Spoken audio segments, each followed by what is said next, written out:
Hello guys and welcome back to तुम्हारा favourite channel एनिमेटी band. तुम्हारा एनिमेटी भाई लेके आ गया है तुम्हारी मेरी हम सब की फेवरेट एनिमे मैजिकलेस बॉय, मतलब हमारे आस्था भाई की न्यू वीडियो। लेकिन ये हमारे मैजिकलेस बॉय एनिमे का पार्ट 31 नहीं है, वो तभी आएगा जब इस एनिमे के आगे के एपिसोड्स रिलीज हो जाएंगे, जो कि जल्दी होने वाले हैं। होप सो इस वीडियो में हम लोग देखेंगे इस एनिमे की मूवी को, जो कि बहुत ही ज्यादा ओपी है भाई। एंड ये टाइम ना तब का होता है जब आस्था और सारे लोग अपनी सुपर 8-6 महीने की ट्रेनिंग को लगभग पूरा कर ही लिया होता है। एंड स्पेड किंगडम के डार्क ट्रायड ने इन लोगों पर अभी तक अटैक नहीं किया होता, जिसका मतलब यामी सर, कैप्टन विलियम्स और लोरो पेची का अभी तक किडनैप नहीं हुए होते। एंड आज ना इनके किंगडम में होता है द ट्रायम्फ, जो कि 10 साल में एक बार होता है, जिसमें बहुत सारे मैजिक नाइट्स आपस में लड़ते हैं। लेकिन क्योंकि हमारे आस्था भाई के ऊपर केस चल रहा होता है डामानीटो की वजह से, तो इसीलिए वो इसमें पार्ट नहीं ले सकते थे। जिसका मतलब था ये काइंड ऑफ ऑब्वियस था कि कौन ही ट्रायम्फ को जीतेगा। पूरे के पूरे क्लोवर किंगडम के सारे ही लोग इस ट्रायम्फ को देख रहे होते हैं एंड बहुत ही ज्यादा एक्साइटेड होते हैं। एंड फिर आता है स्टेज पे हमारा यूनो, जिसको देखते ही सारी लड़कियां पगला जाती हैं, सब की सब चीयर करने लगते हैं। एंड फिर आता है यूनो का अपोनेंट एक मास्क के साथ, जिसकी हाइट तो काफी कम होती है लेकिन बॉडी बहुत ज्यादा बवाल होती है, जिसको देख के यूनो बस स्माइल करता है एंड स्टार्ट हो जाता है इन लोगों का मैच। यूनो इसके ऊपर तुरंत ही अपना super strong wind attack use कर देता है, लेकिन ये अपोनेंट ना भाई इसके अटैक को अपनी बड़ी सी स्वॉर्ड से पता नहीं कैसे गायब कर देता है। एंड ऑब्वियसली अब तो तुम लोग समझ ही गए होगे कि कौन है ये। एक ऐसा लड़का जिसके पास बिल्कुल भी मैजिक नहीं है, एक ऐसी दुनिया में जहाँ पे मैजिक ही सब कुछ होता है, लेकिन इसका सपना वो होता है द विज़र्ड किंग बनने का, जिसका असली मैजिक होता है कभी ना गिव अप करना। जी हाँ दोस्तों, हमारे आस्था भाई।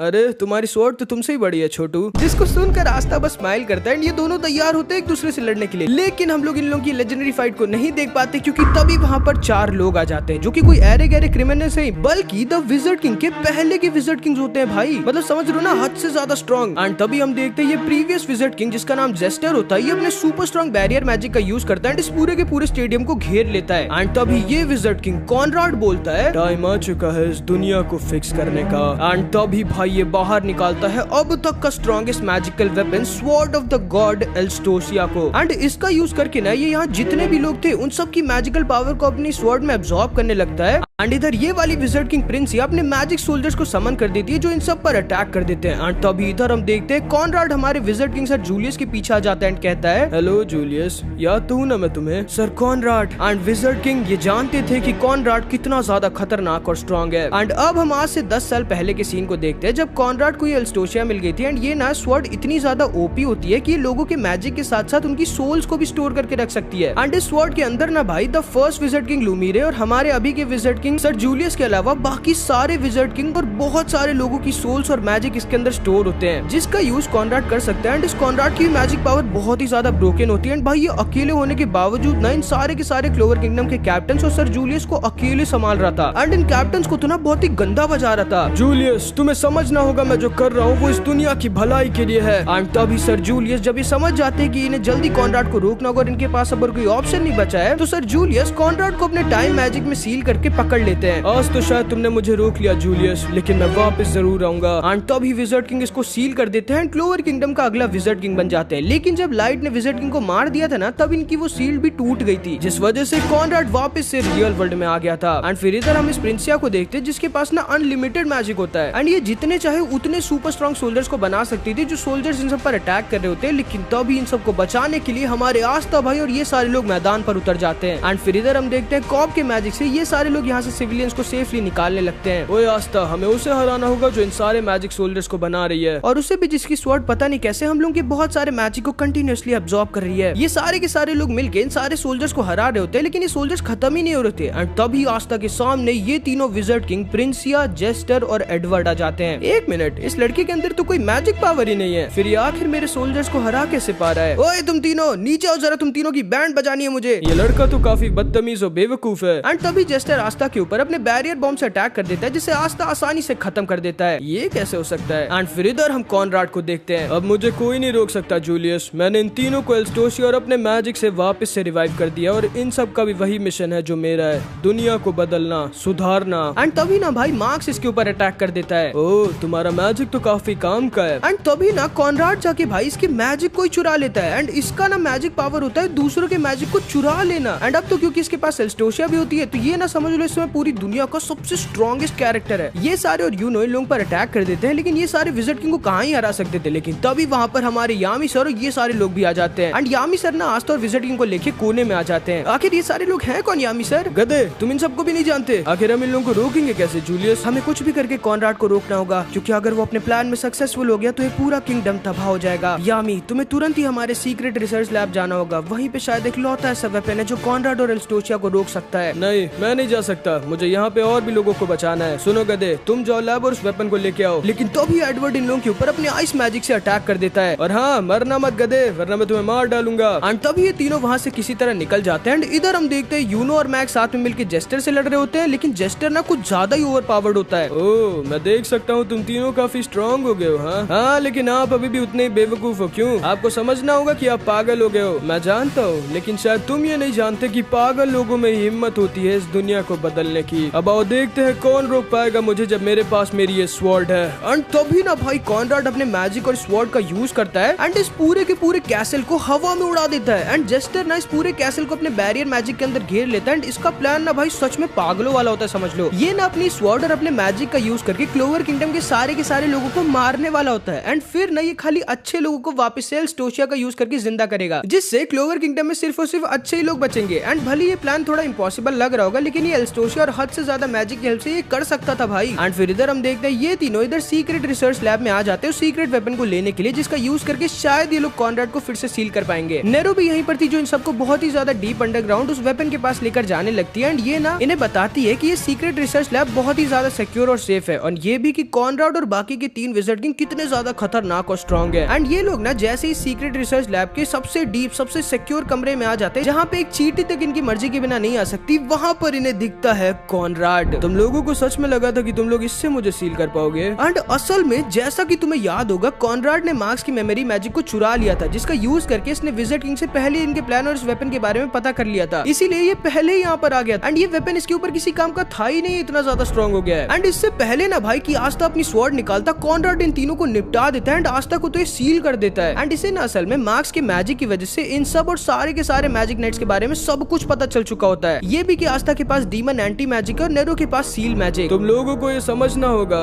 तुम लोग क्या, अब कोई भी मुझे नहीं रोक सकता। एंड तब ये दिखाता है भाई कि इसने और बाकी के 3 विज़र्ड किंग्स ने यामी सर, नोजेल, फुगिलियन सबको बहुत ज्यादा इंजर्ड कर दिया होता है, लेकिन इसने उन सबको मारा नहीं होता, क्योंकि इन सब की मैजिकल पावर को ये अपनी एल्स्टोशिया में अब्सॉर्ब कर रहा था, ताकि एल्स्टोशिया में जल्दी से सारा का सारा मैजिक भर जाए। पूरे के पूरे क्लोवर किंगडम में हर तरफ तबाही मच रही थी एंड ये लोग जबरदस्ती सारे लोगों की मैजिकल पावर को एल्स्टोशिया स्वॉर्ड में अब्सॉर्ब कर रहे थे, जिसका फिर यूज करके कॉनराड पूरे के पूरे क्लोवर किंगडम के सारे लोगों को खत्म करने वाला था और अपने प्लान को पूरा करने वाला था। एंड अपने भाई की हालत को देख के ना नोएल बहुत ज्यादा गुस्सा आ जाती है एंड कॉनराड के ऊपर अपने super strong water dragon God attack का यूज कर देती है, लेकिन कॉनराड के ऊपर इसके अटैक का कुछ असर ही नहीं होता। एंड ये ना जाके नोएल को उल्टा पकड़ लेता है, कहता है तुम्हारी ये स्पेल मुझे काफी अच्छी लगी, लाओ एक काम करो, मुझे अपनी सारी की सारी स्पेल्स दे दो। एंड कॉनराड ना भाई नोएल के सारे मैजिक स्पेल को चुरा लेता है। भाई नोएल एकदम डर जाती है, लेकिन तभी आस्था अपनी सील को तोड़कर खड़ा हो जाता है एंड कहता है क्या किया तुमने नोएल के साथ, अभी दिखाता हूँ। एंड तभी ना भाई कॉनराड आस्था के ऊपर नोएल के वाटर ड्रैगन गॉड अटैक का यूज कर देता है, जिससे आस्था किसी तरह अपने हाफ डीमन फॉर्म में आके बसता है एंड कॉनराड के ऊपर अटैक करने लगता है। तुम्हारा एंटी मैजिक तो कमाल है, काश मैं इसे भी ले पाता, लेकिन मैं अभी रिस्क नहीं ले सकता। एंड कॉनराड ना भाई आस्था के एंटी मैजिक को नहीं चुराने का रिस्क ले सकता था, क्योंकि क्या पता उसकी वजह से इसकी खुद की स्टीलिंग स्पेल कैंसिल हो जाए और जितने भी मैजिक इसने आज तक चुराए थे वो सारे के सारे गायब हो जाए। आस्था, मैं तुम्हारे बारे में सब कुछ जानता हूँ, तुम कुछ लौते बचे कुछ अच्छे मैजिक नाइट्स में से एक हो जो विज़र्ड किंग बनना चाहता है, जो कि लगभग नामुमकिन है क्योंकि तुम्हारे पास कोई मैजिक नहीं है, और जो एंटी मैजिक तुम यूज करते हो वो एक डीमन से तुम्हें मिलता है, तो तुम सोच भी कैसे सकते हो कि उस डीमन मैजिक के साथ कोई तुम्हें अगला विज़र्ड किंग बनने देगा। लेकिन मैं तुम्हें मौका दे सकता हूँ आस्था,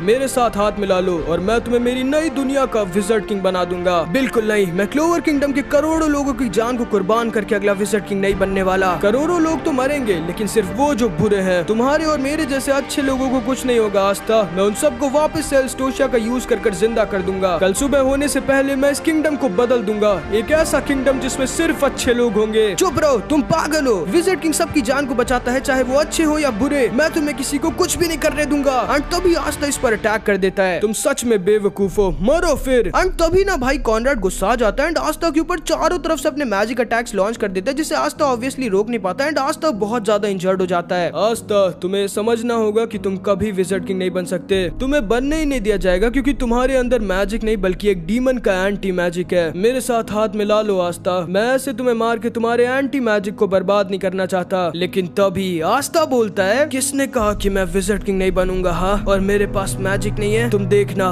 मैं जरूर बनूंगा द विज़र्ड किंग, क्योंकि मेरा मैजिक है, कभी ना गिव अप करना। एंड इसको सुनते ही कॉनराड एकदम शॉक्ड रह जाता है, क्योंकि यही सेम चीज एक बार इसने सर जूलियस को बोली थी। मैं जानता हूँ लगभग ये नामुमकिन होगा इस वर्ल्ड को पूरी तरह से अच्छा बनाना और खुशियों से भरना, लेकिन तुम देखना जूलियस, मैं ऐसा करके रहूंगा, क्योंकि मेरा असली मैजिक है, कभी ना गिव अप करना। एंड ये ना भाई पहले बहुत अच्छा था, लेकिन जब इसने अपनी वाइफ को कुछ घटिया नोबल्स को बचाने के चक्कर में खो दिया था, तब से ये ऐसा बन गया था और इसका मिशन बन गया था इस किंगडम से सारे के सारे बुरे लोगों को मारना और सिर्फ अच्छे लोगों को जिंदा रखना। एंड तभी हम देखते हैं फिनरल आस्था को अपनी होमिंग अटैक से अपने पास बुला लेता है एंड इसका ही मैजिक खत्म हो गया होता है। कॉनराड इनकी तरफ आगे बढ़ रहा होता है, लेकिन तभी यूनो वहां पर आ जाता है एंड ये भी क्योंकि काफी इंजर्ड हो गया था और क्योंकि इसके भी लगभग आधे से ज्यादा मैजिक को एल्स्टोशिया ने एब्जॉर्ब कर लिया था, इसलिए ये भी कॉनराड के सामने टिक नहीं पा रहा होता। एंड कॉनराड ना भाई बस चुपचाप आस्था की तरफ आगे बढ़ रहा होता है, लेकिन तभी ये लड़की से अपने मैजिक से पकड़ लेती है, नेरो इसे अपने सीलिंग मैजिक से सील कर लेती है। लेकिन क्योंकि कॉनराड इतना ज्यादा स्ट्रॉन्ग होता है और इसके पास इतना ज्यादा मैजिक पावर होता है, इसलिए कॉनराड को पूरी तरह से सील नहीं कर पाती। लेकिन इसी सही मौके का फायदा उठा के ये सारे लोग वहाँ से निकल जाते हैं। जस्टर, कितना टाइम और? बस थोड़ी देर में एल्स्टोशिया पूरी तरह से भर जाएगी कॉनराड, फिर हम अपने मिशन को पूरा कर पाएंगे। जस्टर, हमारे कैसल को लेके हाजे विलेज पहुंचो, हम हमारी नई दुनिया की शुरुआत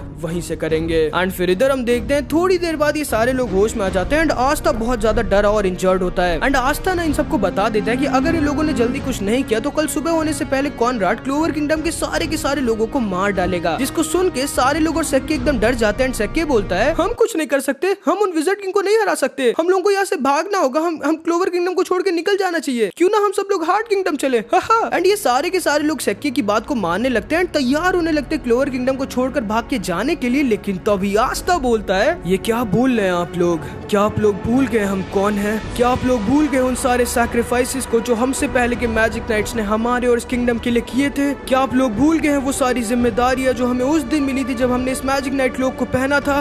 आज जब पूरे क्लोवर किंगडम का हर एक इंसान डरा हुआ है, जो उम्मीद भरी नजरों से सिर्फ हमारा इंतजार कर रहा है, क्या हम उन्हें छोड़कर भाग जाएंगे? नहीं, मैं नहीं भागूंगा। चाहे मेरे सामने वाला दुश्मन मुझसे 1000 गुना ज्यादा ताकतवर क्यों ना हो, चाहे मेरे जीतने की चांसेस कितनी ही कम क्यों ना हो, मैं लड़ूंगा उन सारे क्लोवर किंगडम के लोगों के लिए जो हमारा इंतजार कर रहे हैं, जो शायद मेरे बारे में जानते भी नहीं होंगे, जो शायद मुझसे नफरत करते होंगे, लेकिन फिर भी मैं लड़ूंगा उन सब के लिए अपनी आखिरी सांस तक, क्योंकि मैं हूँ एक मैजिक नाइट, ठीक आप सब की तरह। और आज आप सब के सामने भी दो रास्ते हैं, पहला डर के भाग जाना और अपनी बाकी की जिंदगी एक कायर बन के रहना, या फिर आज अपने कलेजे में हिम्मत भर के मेरे साथ जाके उन हद से ज्यादा स्ट्रॉन्ग मॉन्स्टर का सामना करना जिनसे हम जीतेंगे। उसकी तो कोई गारंटी नहीं होगी, लेकिन एक चीज की गारंटी जरूर होगी कि अगर आज हम मरे तो हम एक वॉरियर, एक प्राउड मैजिक नाइट की तरह मरेंगे, जिन्होंने अपनी जान को अपने किंगडम के लिए कुर्बान कर दिया। बोलिए, क्या आप लोग हैं मेरे साथ? एंड ऑब्वियसली भाई आस्था की स्पीच को सुन के सारे के सारे तैयार हो जाते हैं अपनी लाइफ को रिस्क में डालने के लिए, लेकिन सेक्के इसके ऊपर आस्था की स्पीच का कुछ असर नहीं होता, ये बस वहाँ से चुपचाप निकल रहा होता है। लेकिन तभी वहाँ पर Vermilion, Charlotte, Williams, captain Jack ये सारे आ जाते हैं, जो कि अभी तक के लिए क्लोवर किंगडम से बाहर थे। एंड यही लोग ने ये सारे भी वहाँ पर आ जाते हैं जिनको यामी सर ने अपने आप को सैक्रिफाइस कर बचाया था और वहाँ से निकाला था। एंड अब टाइम था प्लानिंग का। ये लोग जानते थे कि इन्हें तुरंत ही कॉनराड की फ्लाइंग कैसल में पहुंचना होगा, इससे पहले कॉनराड अपने मिशन को पूरा कर दे, इन्हें उसकी एल्स्टोशिया स्वॉर्ड को तबाह करना होगा, लेकिन उसके लिए इन्हें एक फ्लाइंग शिप की जरूरत थी। एंड फ्लाइंग शिप वो तो थी आस्था की ब्लैक बुल्स का बेस, इसीलिए ना पहले ये लोग इधर ब्लैक बुल्स के बेस पे आ जाते हैं, जिसको प्रिंसिया के बहुत सारे सोल्जर्स और जेस्टर ने अपने बैरियर मैजिक से कवर किया हुआ था। एंड ये सारे के सारे कैप्टन इन सबसे भिड़ जाते हैं एंड आस्था अपनी स्वॉर्ड का यूज करके सुपर स्ट्रॉन्ग बैरियर को तोड़ देता है, जिसको सिर्फ और सिर्फ आस्था ही तोड़ सकता है। एंड ये सारे लोग ना शिप के अंदर आ जाते हैं एंड हेनरी इन सबकी पावर को एब्जॉर्ब करके, जिसको चार्मी अपने मैजिक फूड से बढ़ा रही होती है, हेनरी इस बेस को एक बड़ी सी फ्लाइंग शिप बना देता है, जिसको लेके ये लोग कॉनराड के कैसल की तरफ जाने लगते हैं। लेकिन तभी इनके सामने प्रिंसिया के लाखों मैजिक सोल्जर्स आ जाते हैं, जिनके रहते अब ये लोग यहाँ से निकल नहीं सकते थे। इसलिए कैप्टन विलियम, शार्लेट और जैक यहाँ पर इन सारे लाखों मैजिक सोल्जर से लड़ने के लिए रुक जाते हैं और इन सबको मौका किसी तरह मिल जाता है यहाँ से निकलने का। ये सारे के सारे फुल स्पीड में यहाँ कॉनराड के पास आने लगते हैं एंड कॉनराड और इन सबको भी पता चल जाता है कि आस्था और बाकी के ये सारे मैजिक नाइट्स यहाँ पर आ रहे हैं। लेकिन ये चारों विज़र्ड किंग तैयार थे। कॉनराड इसके कैसल को लेके यहाँ आस्था के हाजे विलेज आ गया होता है एंड थोड़ी देर में ये सारे लोग भी यहाँ पर पहुंच गए होते हैं। एंड जेस्टर ने ना भाई इस कैसल को अपने अभी तक की सबसे ज्यादा स्ट्रॉन्ग सुपर स्ट्रॉन्ग बैरियर से पूरी तरह से घेर लिया था। एंड जेस्टर के मैजिक की वजह से ना फिनरल इन लोगों को इस बैरियर के अंदर नहीं टेलीपोर्ट कर सकता था। ये सारे के सारे लोग मिलकर जेस्टर के ऊपर अटैक करने लगते हैं एंड आस्था भी तैयार हो जाता है अपनी स्वॉर्ड से इस बैरियर को तोड़ने के लिए, लेकिन तभी इन लोगों के पास ये दोनों विज़र्ड किंग एडवर्ड और प्रिंसिया आ जाते हैं। लेकिन तभी जोरा और नेरो इनको अपने ट्रैप मैजिक में फंसा देते हैं। फिनरल इन दोनों को अपने होमिंग मैजिक से यहाँ से बहुत दूर टेलीपोर्ट कर देता है एंड आस्था अपनी पूरी एंटी मैजिक का यूज करता है, इसकी स्वॉर्ड को हद से ज्यादा बड़ा कर देता है एंड बैरियर को तोड़ने वाला होता है। एंड यामी सर को भी एहसास हो जाता है कि आस्था यहाँ पर आ चुका है। भाई इवन तो आस्था के पास इसकी एंटी मैजिक स्वॉर्ड थी, लेकिन क्योंकि जेस्टर का बैरियर इतना ज्यादा स्ट्रॉन्ग था और इतना जल्दी रीजनरेट कर रहा था कि आस्था इसकी शील्ड को आसानी से तोड़ ही नहीं पा रहा था। जेस्टर इन लोगों के ऊपर अटैक कर देता है, इनकी शिप को नीचे गिराने वाला होता है, लेकिन तभी वर्मिलियन अकेले इस पूरी शिप को यहाँ नीचे से संभाल लेती है, गिरने नहीं देती। एंड तभी हम देखते हैं आस्था और यूनो साथ में अपनी पूरी पावर का एक साथ मिला के यूज करते हैं, कुछ सेकंड्स के लिए इस बैरियर को तोड़ देते हैं, जिसकी वजह से आस्था और यूनो तो इस बैरियर के अंदर आ जाते हैं, लेकिन ये लोग नहीं आ पाते। ओए आस्था हारना मत। एंड अब आस्था को कॉनराड दिखता है जो कि आस्था का ही वेट कर रहा होता है। जेस्टर इन लोगों के ऊपर अटैक कर देता है, लेकिन यूनो इससे भिड़ जाता है एंड आस्था से कहता है जाओ आस्था तुम कॉनराड को रोको, मैं इसे संभालता हूँ। एंड यूनो ना भाई अपने स्पिरिट डाइव में ट्रांसफॉर्म हो जाता है, तैयार हो जाता है अकेले एक विज़र्ड किंग से लड़ने के लिए। एंड आस्था इधर कॉनराड की तरफ आने लगता है। तो तुम आ ही गए, मैं तुम्हारा इंतजार कर रहा था आस्था। एंड इधर हम देखते हैं इनके प्लान के मुताबिक ताकि ये दोनों विज़र्ड किंग वापस ना आ जाए, इसलिए फिनरल पूरी की पूरी ब्लैक बुल स्क्वाड को एडवर्ड के पास भेज देता है एंड वर्मिलियन को इधर अकेले प्रिंसिया के पास प्रिंसिया से लड़ने के लिए। बेवकूफ, तुम्हें लगता है तुम यहाँ मुझे अकेले रोक के रख सकती हो? किसने कहा मैं तुम्हें यहाँ रोकने आई हूँ? मैं तुम्हें यहाँ हराने आई हूँ। एंड इधर हम देखते हैं यूनो अकेले पूरी जान लगा के लड़ रहा होता है, लेकिन ऑब्वियसली भाई इसके सामने एक टाइम का विज़र्ड किंग था जो यूनो को बहुत गंदा बजा रहा होता है। लेकिन तभी यूनो बोलता है काफी देर लगा दी आप लोगों ने। एंड तभी वहाँ पर यामी सर और ये दोनों भी कैप्टन आ जाते हैं। हाँ मेरा थोड़ा आराम करने का मन था, अब आओ इसकी बैंड बजाते हैं। एंड भले भाई एल्स्टोशिया ने इन तीनों कैप्टन की बहुत ज्यादा मैजिक पावर को अब्सॉर्ब कर लिया था, लेकिन फिर भी ये तीनों यूनो के साथ मिलकर जेस्टर से लड़ जाते। लेकिन भाई जेस्टर ना क्योंकि कुछ ज्यादा ही स्ट्रॉन्ग था, इसीलिए ना ये सारे मिलके भी जेस्टर को हरा नहीं पा रहे होते। एंड फिर इधर हम देखते हैं एडवर्ड ने ना भाई अपने माना जोन का यूज कर दिया होता है और इन सबको अपने आइस मैजिक से जमा दिया होता है और एक आइस मॉन्स्टर को भी समन कर दिया होता है। तुम बच्चों को समझ क्यों नहीं आ रहा? हम लोग जो कर रहे हैं वो इस किंगडम की भलाई के लिए कर रहे हैं। एंड फिर इधर हम देखते हैं वर्मिलियन को प्रिंसिया ने बहुत ज्यादा इंजर्ड कर दिया था, लेकिन तभी वर्मिलियन भी अपने माना और कैल्डियस ब्रैकियम का यूज कर देती है। अब ना भाई प्रिंसिया को इसके साथ फाइट में मजा आने लगती है। एंड फिर इधर हम देखते हैं जेस्टर ने इन सबको बहुत ज्यादा इंजर्ड कर दिया होता है एंड यामी सर ही होते हैं जो इसे थोड़ा बहुत टक्कर दे पा रहे होते हैं, लेकिन तभी यूनो भाई अपने स्पिरिट स्वॉर्ड का यूज कर देता है एंड जेस्टर के ऊपर अपनी पूरी ताकत के साथ अटैक करने लगता है एंड जेस्टर को भी इस फाइट में मजा आने लगती है। इन सब की फाइट बहुत ज्यादा खतरनाक हो रही होती है। एंड फिर इधर हम देखते हैं ये दोनों एक दूसरे के आमने सामने होते हैं। कॉनराड ने चारों तरफ से आस्था पर अटैक कर दिया होता है। तुमने बहुत देर कर दी आस्था, मुझे कोई नहीं रोक सकता, अब इस किंगडम का पुनर्जन्म होगा। एंड कॉनराड अब भाई एल्स्टोशिया का यूज कर देता है एंड इस पूरे के पूरे किंगडम और इस किंगडम के सारे लोगों को खत्म करने वाला होता है। आस्था समझ जाता है कि इसके पास अब ज्यादा टाइम नहीं बचा है, इसीलिए तुरंत ही अपने डीमन फॉर्म में आके एल्स्टोशिया को तबाह करने की कोशिश करता है, लेकिन कॉनराड इसको उसके पास जाने ही नहीं दे रहा होता। तुम्हें समझ क्यों नहीं आता आस्था? हम दोनों एक जैसे हैं, हम दोनों का एक ही सपना है इस किंगडम को अच्छा बनाना, खुशियों से भरना। तुम्हें समझना होगा आस्था, मैं जो कर रहा हूँ वो अच्छाई के लिए कर रहा हूँ, मैं कोई विलन नहीं, मैं भी एक अच्छा इंसान हूँ। नहीं, तुम गलत हो। अच्छा इंसान वो नहीं होता जो बुरे लोगों को मारता है, अच्छा इंसान वो होता है जो बुरे लोगों को भी मौका देता है सुधरने का, जो उन्हें अच्छाई का रास्ता दिखाता है। तुम बेवकूफ हो आस्था। एंड कॉनराड भाई आज तक इसने जितने भी मैजिक अब्सॉर्ब किए थे वो सारे के सारे अपने अंदर अब्सॉर्ब कर लेता है एंड अपने स्ट्रॉन्गेस्ट फॉर्म में ट्रांसफॉर्म हो जाता है। एंड इसके अंदर ना इतना ज्यादा मैजिक भर गया होता है कि आस्था इसे अपनी एंटी मैजिक से भी इसके मैजिक को खत्म नहीं कर पा रहा होता। आस्था का एंटी मैजिक कीप अप ही नहीं कर पा रहा होता, इसके अंदर इतना ज्यादा मैजिक होता है। एंड आस्था को ना ये बहुत ज्यादा गंदा बजाने लगता है। एंड इधर हम देखते हैं ये सारे लोग मिलकर किसी तरह एडवर्ड से अपने आप को डिफेंड कर रहे होते हैं और यूनो और इन लोगों को भी जेस्टर के सामने बहुत ज्यादा दिक्कत हो रही होती है। एंड वर्मिलियन भी ना भाई बहुत ज्यादा इंजर्ड हो गई होती है और जमीन पर पड़ी होती है। अच्छा लगा मुझे तुमसे लड़के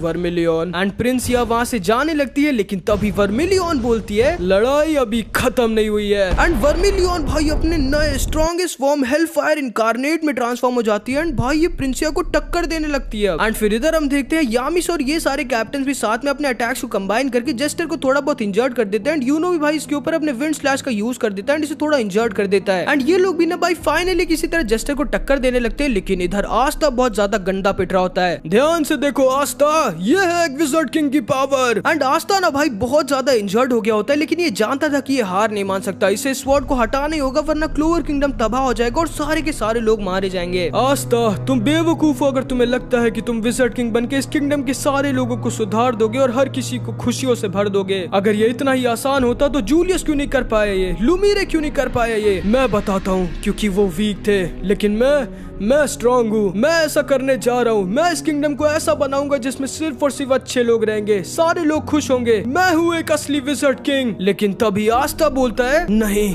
तुम गलत हो कॉनराड। विजर्ड किंग वो नहीं होता जो सबसे ज्यादा स्ट्रांग होता है। विजर्ड किंग वो होता है जो अपने किंगडम के लोगों के लिए, चाहे वो अच्छे हो या बुरे, उन्हें बचाने के लिए अपनी जान की एक पल की भी परवाह नहीं करता। जो खुद के लिए नहीं बल्कि अपने लोगों के लिए जीता है। एंड तभी हम आस्था के अंदर के डीमन लीबे को देखते जो कहता है, ये लड़का सच में मेरे बिना कुछ भी नहीं है, और वैसे भी मैं ऐसे तो तुम्हें मरने नहीं दे सकता। एंड लीबे ना भाई आस्था के हाफ डीमन फॉर्म को और ज्यादा स्ट्रांग बना देता है, ठीक वैसे ही जैसे इसने दांते के साथ की फाइट के टाइम बनाया था। एंड आस्था भाई अब क्योंकि हद से ज्यादा फास्ट और स्ट्रांग हो जाता है, ये दांते के ऊपर भारी पड़ने लगता है। तुम्हें समझ नहीं आता, तुम नहीं बन सकते द विजर्ड किंग क्योंकि तुम्हारे पास मैजिक ही नहीं है। मैंने ये तुमसे पहले भी कहा था और मैं फिर से कहता हूँ, मैं जरूर बनूंगा एक दिन द विजर्ड किंग, क्योंकि मेरा असली मैजिक है, कभी ना गिव अप करना। एंड आस्था भाई कॉनराड को बहुत गंदा बजाने लगता है। जैसे ही आस्था कॉनराड के ज्यादा पास पहुंच जाता है एंड आस्था का अटैक इसको लगने वाला होता है, कॉनराड इसके अटैक को ब्लॉक करने के लिए अपनी ग्रिम वॉर का यूज कर देता है, जिसकी वजह से कॉनराड का स्टील मैजिक गायब हो जाता है और सबके पास उनका मैजिक लौट जाता है जिनसे उनके मैजिक को कॉनराड ने चुराया था। एंड इसीलिए भाई अब नोएल की भी सारी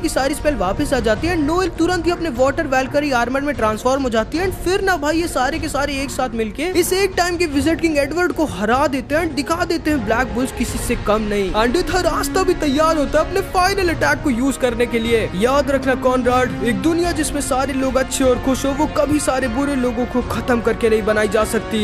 एंड आस्था ना भाई कॉनराड को हराने के साथ साथ इस स्वॉर्ड को भी जमीन से अपने एंटी मैजिक स्वॉर्ड का यूज कर हटा देता है, जिसकी वजह से कॉनराड के अंदर का सारा मैजिक और जो भी मैजिक इसने इतने टाइम में एल्स्टोशिया के अंदर कलेक्ट किया था वो सारा का सारा खत्म हो जाता है। एंड आस्था ना इस तरह पूरे के पूरे किंगडम को बचा लेता है और ये तीनों के तीनों विजर्ड किंग वापस लौटने लगते हैं। लेकिन कॉनराड ये इतनी आसानी से फेल नहीं होने वाला था। एंड ये ना भाई लाइट की तरह एक फॉरबिडन मैजिक स्पेल को अपनी लाइफ के बदले यूज कर देता है, द अनस्टॉपेबल मीटियोर। एक ऐसा मीटियोर जिसको ना तो रोका जा सकता था और ना ही तबाह किया जा सकता था, जो कि अब इस पूरे के पूरे किंगडम को तबाह कर देगा, जिसको कोई भी मैजिक नहीं रोक सकता। एंड तभी कॉनराड बोलता है, तुमने भले मुझे तो रोक दिया, लेकिन इस किंगडम को तबाह होने से तुम नहीं बचा सकते। आस्था, नहीं, मैं इस किंगडम को कुछ नहीं होने दे सकता। एंड आस्था ना भाई तैयार होता है इस मीटियोर को रोकने के लिए, लेकिन इसके एंटी मैजिक में अकेले इतनी ताकत नहीं थी कि द अनस्टॉपेबल मीटियोर को रोक सके। लेकिन तभी यामी सर और सर जूलियस वहाँ पर आ जाते हैं। And wizard king sir Julius Asta की तरफ एल्स्टोशिया को बढ़ाते हैं, जिससे कहते हैं, ये लो आस्था,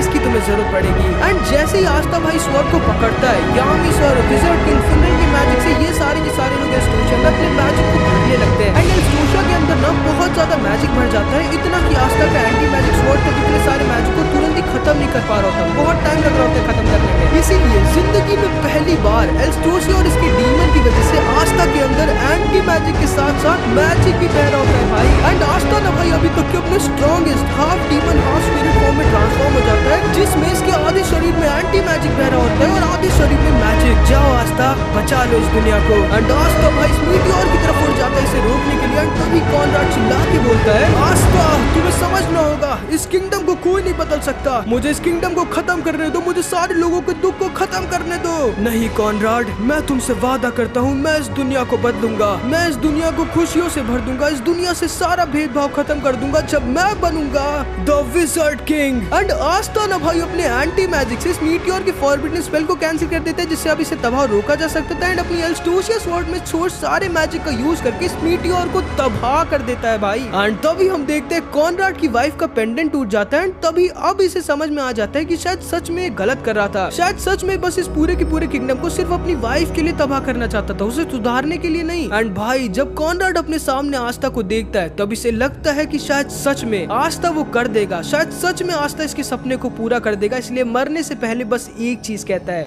प्लीज आस्था, विजर्ड किंग जरूर बनना। एंड तभी हम देखते हैं ये एल्स्टोसिया स्वॉर्ड भी टूट जाती है एंड हमारे आस्था भाई ने इस पूरे के पूरे क्लोवर किंगडम को बचा लिया होता है। एंड ऊपर से आप अपने पूरे किंगडम को देख रहे होते हैं, वो किंगडम जिसका विजर्ड किंग बनने का सपना होता है हमारे आस्था भाई का। एंड अब क्या आस्था द विजर्ड किंग बन पाएगा वो तो हमें आगे पता चलेगा। एंड यहाँ पर हमारी एनिमे की मूवी खत्म हो जाती है। ये रहे मेरे कुछ प्यारे प्यारे चैनल मेंबर्स, अगर तुमको भी ऐसी शाउट आउट चाहिए तो तुम मेरी मेंबरशिप ले सकते हो। एंड प्लीज भाई बार बार मत कहा करो मैजिकलेस बॉय का नेक्स्ट पार्ट कब आएगा, मैं खुद लाना चाहता हूँ, लेकिन नेक्स्ट एपिसोड रिलीज तो होने दो भाई। तो बस इस वीडियो में इतना ही। आई होप कि तुमको वीडियो अच्छी लगी होगी। इस वीडियो के कमेंट टारगेट रखते हैं 2000 कमेंट, तो कुछ भी कमेंट जरूर से कर देना। मिलते हैं अगली वीडियो में, तब तक के लिए अपना ख्याल रखना, अपने एनिमेटी भाई को सपोर्ट करते रहना और जो भी वीडियोस मैं डाल रहा हूँ उन्हें भी देखा करो भाई। मैं सारी अच्छी वीडियोस डालता हूँ, तुम तो जानते हो, बस थोड़ा टाइम लग जाता है, ये मैं जानता हूँ, सॉरी उसके लिए। खैर मिलते हैं अगली वीडियो में, कितनी बार कह रहा हूँ मैं लाइन। खैर मिलते हैं अगली वीडियो में, तब तक के लिए अपना ख्याल रखना, बाय बाय।